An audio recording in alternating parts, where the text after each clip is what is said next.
now the first line of attack, and thereby, as a consequence of that, countries need to step up on their air defense systems. Is this going to be the war of the future? The war of the future is going to be fought with drones?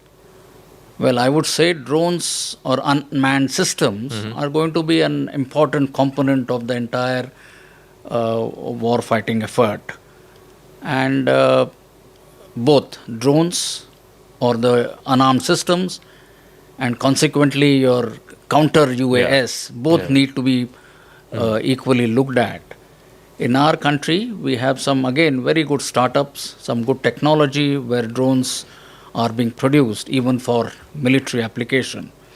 What we saw during the recently concluded operation was extensive use of drones of different types for carrying out different functions, be it surveillance, be it simply probing, be it dropping of some ammunition, some armament. So this entire drone warfare has to be looked at differently. We need to evolve our operational concepts, our philosophies. Do we need new structures, or do we embed drones into our existing structures or units? So these are some of the issues which have to be looked at, and the defense services forces are already doing it. So I'm sure. So to maximize the potential of drones, it is not only acquiring more number of drones, but you need to develop this entire ecosystem. Then only you can actually capitalize on it. You were obviously watching Operation Sindoor, from the sidelines. From a 30,000 feet view, the big picture as you see it, what were the 2 or 3 big achievements as you saw of Operation Sindoor? So if I were to talk in terms of the significance, I think Operational Sindoor has redefined our strategic outlook, and there has been a distinct shift in our strategic outlook. It has also established certain new normals in terms of how we would deal with security challenges, especially in the domain of counterterrorism. And this has been shaped by very strong leadership, a very resolute and leadership, as also a very, I would say, a calculated use of force. It has also shown the utility of force in achieving our strategic objectives, the way the Army, Navy and the Air Force were employed. And like I keep saying, while diplomacy and defense are two complementary things, this is a good example how defense can be utilized to achieve results, your strategic objectives. So this is, I feel, is the significance of Sindoor.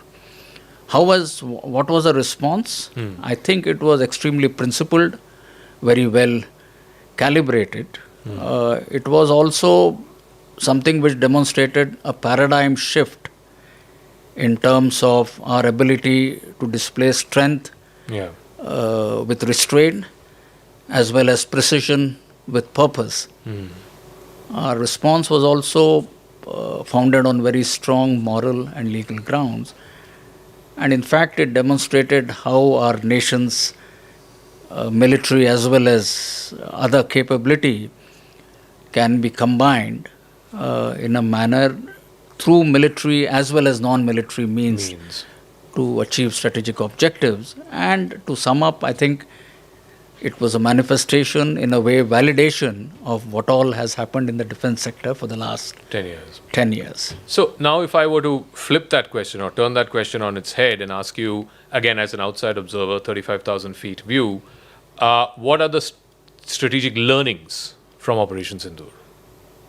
Yes, now let me at the outset say that armed forces, the services must already working on this aspect very feverishly, but in my opinion, there are 5-6 critical lessons, if I may flag. And one of them I already mentioned, that we have to be careful that we do not follow this as a template of how future conflicts war will take place in terms of, drawing certain inferences. The second is the China factor. What we also refer commonly as the collusivity between Pakistan and China. Earlier, we would talk of what assistance would China give to Pakistan. But what we have realized here, that both these countries, there is a very strong integration, there is conversion, and there is fusion of their operational capabilities. Now, that is something which we'll have to watch and factor in during our future war planning. If I may just press on that point, because conventionally, through much of your service also, military planners have planned for this two-front war. That was the nightmare scenario. Now you're saying that these two fronts have been fused. The operational sort of preparedness is fused, the operational, the interchange of instructions, maybe even real-time exchange of information, etc. All of that is fused. How does that change India's understanding or the way it needs to reorient itself from this two-front war to now possibly what's a one fused front war? So putting it in a different manner, so if not a two-front war, it's a two-front challenge, right? Which we have to recognize, accept, and take steps, to deal with it, to counter it. In terms of what does it mean? What capabilities do our adversaries then sort of acquire? What is it that we will be faced with?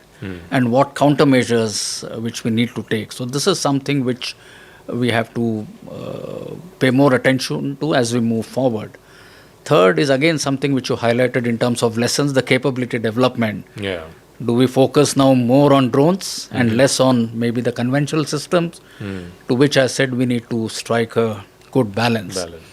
The fourth important issue I feel is the information operations. Now what we have seen here is that the information operations, the perception management, the battle of narratives, if you like, it is not something which is now, it's only at the periphery. I would feel it is now at the center of your war planning effort, and that is something which we need to recognize, see as to what more needs to be done in terms of having tailor-made structures, organization, capabilities, and the rest of it. This conflict has also shown us as to how our three forces, what kind of integration they achieved, which I believe the integration has been good, and that's why we have achieved these successes. Integration in terms of, let's say, critical areas such as air defense, such as intelligence gathering, target acquisition, logistics. So how can this be improved? Then drone warfare is something which you also talked of. And lastly, I feel we've also seen long-range strikes, long-range precision strikes, as to how they were successful in terms of missile. So we need, one of the aspects that we need to look at, do we need more long-range missiles of a different kind, at a different range, shall we say envelope or a range bracket? Do we need a missile force, so to speak? So these are some of the issues which I'm sure. Can I just press on that point? Because again, conventionally the wisdom was, if you need to hit deep inside Pakistan, your planes have to cross, right? And for the longest time, even after 26/11, this is the famous story where the military leadership at that time had said that we can cross, we have the capability, and we'll hit.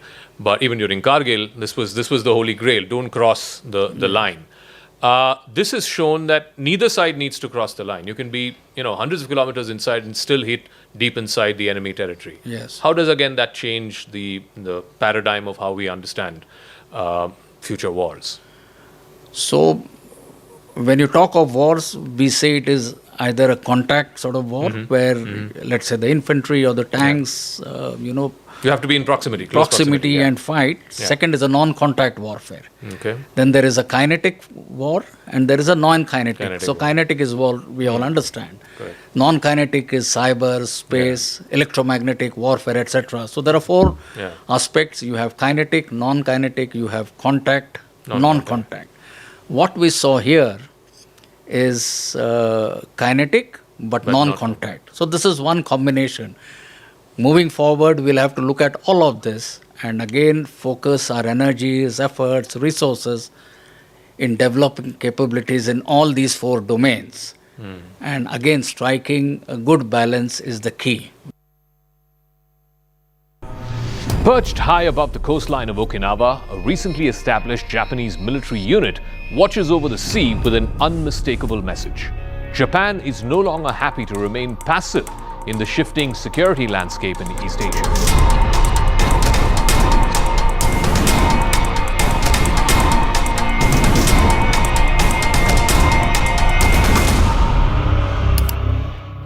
The 7th Regiment, which was formed just a year ago, stands in full view. Its missile batteries and its equipment are visible for tens of miles. That exposure is not a tactical flaw, it's a calculated statement of Japan's readiness. This 7th Regiment is one of 2 new missile units deployed by Japan's self-defense forces along with the southern island chain that trails all the way towards Taiwan. These additions mark a significant transformation in Japan's defense posture, driven by an emboldened Chinese Navy that has grown increasingly assertive in waters close to Japan's territory.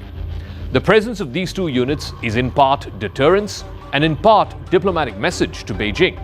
But it's also a message to Washington and the Trump administration. Camp Katsuren, the home base of the new regiment, lies adjacent to the largest American naval installation in Okinawa. The proximity is not a coincidence. Okinawa is a strategic cornerstone. It houses the majority of approximately 50,000 US troops who are stationed in Japan. Tokyo is a treaty ally of the United States. But Tokyo is also sending a signal that it wants to shoulder more of the region's security burden, particularly under pressure from the American political leadership. President Trump has been vocally and has often accused Japan of depending too heavily on American protection. Behind Japan's evolving military posture is a broader national security strategy. In recent years, Tokyo has made substantial efforts to strengthen its alliance with Washington. There are, of course, trade disputes and tariff negotiations. Even last week, there was a mega tariff negotiation that happened between Japanese and American interlocutors. While at the same time, while these trade officials are trying to work through these tough economic talks, seeking relief from protectionist Trump tariffs, the government's principal aim in Japan is to solidify its defense partnership with America.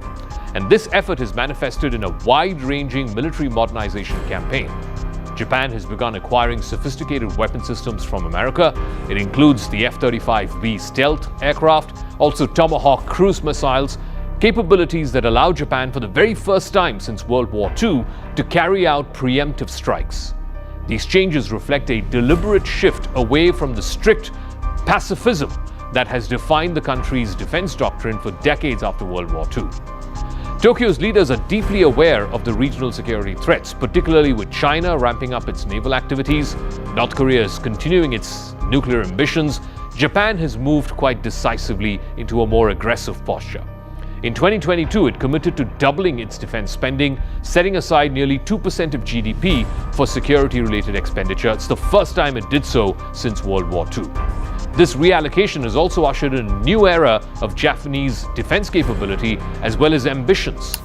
The defense buildup is not limited to just foreign purchases. In fact, Japanese firms are entering a period of renaissance for themselves. At a defense exposition near Tokyo last month, domestic companies showcased a next-generation arsenal of weapons, whether it's laser systems, to intercepting drones, to hypersonic missiles, and a new stealth fighter that's being co-developed with Britain and Italy. These developments point to Japan's determination to becoming a top-tier defense power in its own right. Beyond the hardware, Japan is also reshaping the structure of its military partnership with the United States. In a recent visit to the area, US Defense Secretary Pete Hegseth endorsed Tokyo's plan to create a joint command center which would allow American and Japanese commanders to operate together in real time. The symbolic and operational implications are huge, as it positions Japan not merely as an ally, but as a fully integrated military partner. But a degree of uncertainty still persists. While some figures in Washington, like Marco Rubio, Pete Hegseth, they are committed to countering Chinese expansionism, there is a risk to Japan's long-term strategic planning. Japanese policymakers are nervous about any indication that America could reconsider its military presence in the region or even strike some kind of a geopolitical bargain with Beijing. Now, of particular concern to Japan is the mercurial nature of President Trump. He's got an unpredictable diplomatic style. He has sparked fears in Tokyo that he might broker a deal with Chinese President Xi Jinping that would leave Japan in China's sphere of influence. Meanwhile, China has also criticized Japan's acquisition of long-range weapons, accusing Tokyo of abandoning its post-war restraints. The tension has been further aggravated by Beijing and Pyongyang both simultaneously pursuing nuclear expansion. And that has prompted a growing chorus within Japan that it needs more robust American nuclear posture. Some Japanese defense analysts have even floated the idea of Washington deploying tactical nuclear weapons, not necessarily to use, but to serve as a visible deterrent to adversaries.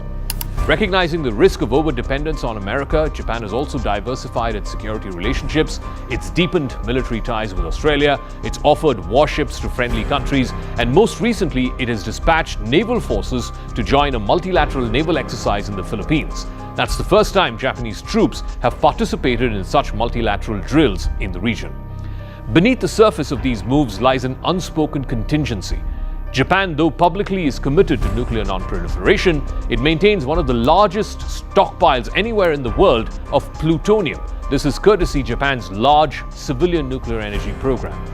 Should the geopolitical climate deteriorate and allies like America prove unreliable, then this latent nuclear capacity could theoretically be converted into a nuclear weapon. But for now, the legacy of Hiroshima and Nagasaki is hugely powerful, both as a moral and political break.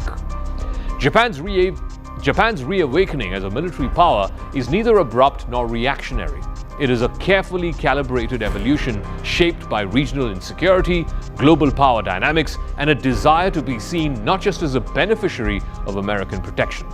Japan now wants to be known as a credible contributor to the security of the Indo-Pacific. And it's quietly changing its role from a pacifist outlier to a central military actor.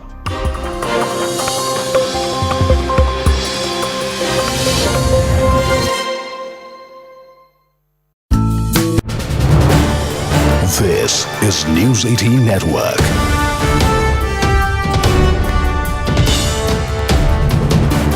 India's largest news network.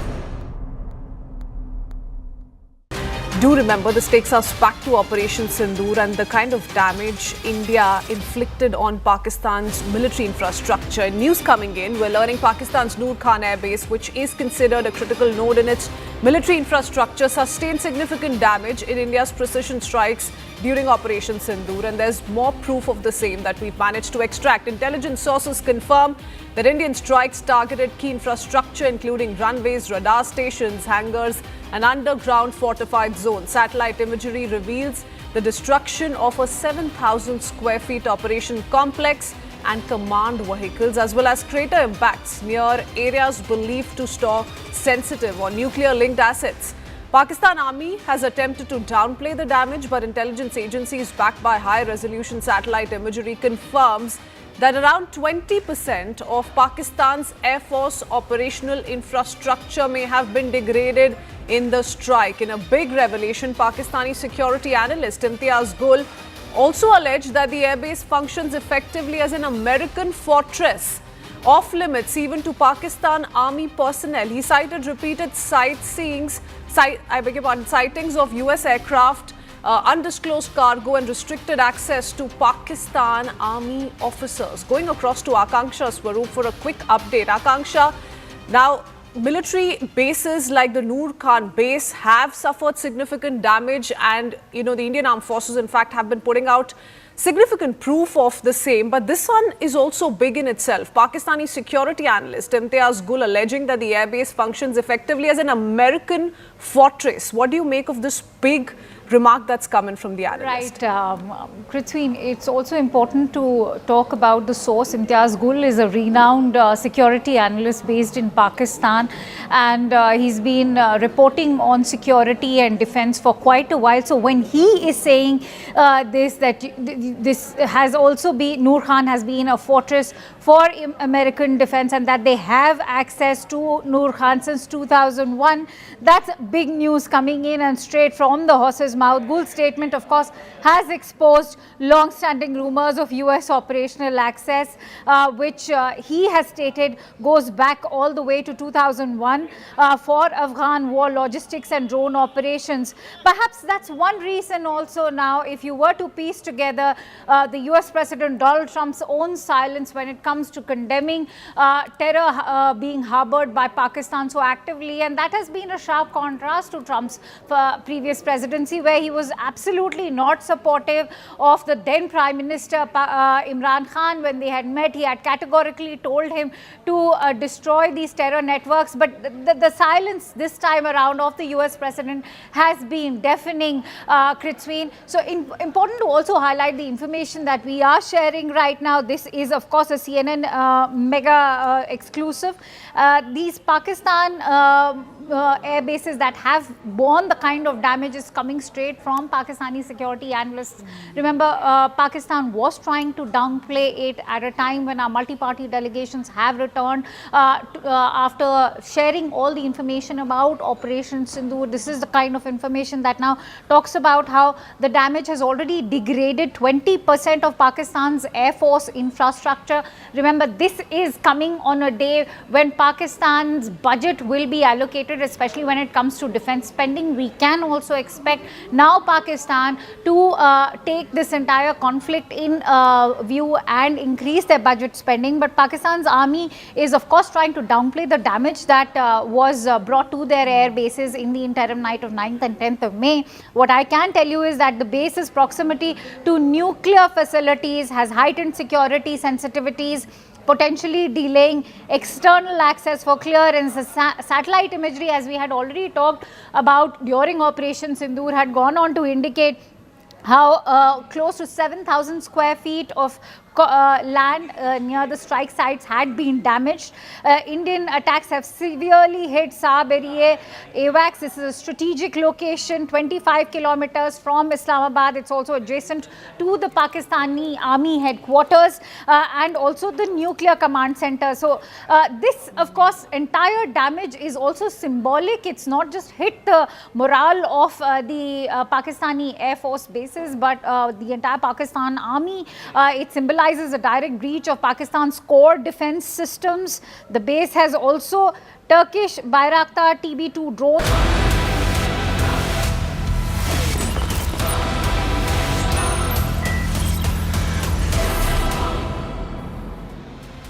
Viewers, after Operation Sindoor, there's nothing called a conventional threat to India's sovereignty. We, viewers, are bleeding Pakistan as we speak. How are we doing it? We're doing it by suspending the Indus Water Treaty that is causing erratic water supply to Pakistan, hitting its ability to grow food for its people. Another unconventional strategy is that we're ensuring that Pakistan's battle preparedness remains at an elevated level, so as to ensure that it spends